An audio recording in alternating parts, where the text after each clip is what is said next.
Nous voyons que c'est Jésus qui baptise du Saint-Esprit. Soit que nous ayons déjà reçu ce baptême, soit que nous désirions une nouvelle effusion d'esprit, soit que nous voyons là une grâce inconnue à recevoir.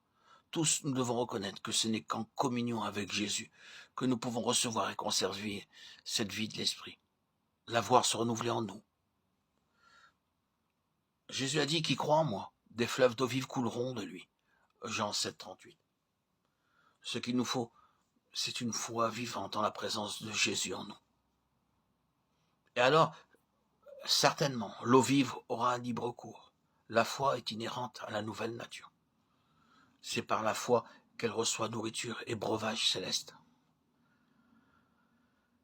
Par la vertu de l'Esprit qui demeure en tout croyant, regardons à Jésus comme à celui qui est rempli du Saint-Esprit.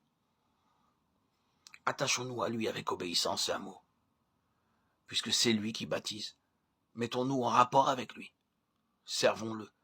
Croyons qu'il se donnera toujours plus à nous. Et attendons de lui tout ce que confère le baptême de l'Esprit. Souvenons-nous aussi que c'est seulement celui qui aura été fidèle en peu de choses qu'il sera établi sur beaucoup. Matthieu 25, 21. Soyez donc très fidèles dans tout ce que vous savez et possédez déjà de l'action de l'Esprit en vous. Considérez-vous comme le temple de Dieu. Soyez attentifs au moindre souffle de l'Esprit de Dieu en vous. Écoutez en particulier ce que vous dit votre conscience qui a été purifiée dans le sang de Christ. Qu'elle reste pure et nette par une obéissance d'enfant. Il se peut que dans votre cœur se trouve encore beaucoup de péchés involontaires contre lesquels vous vous sentez sans force.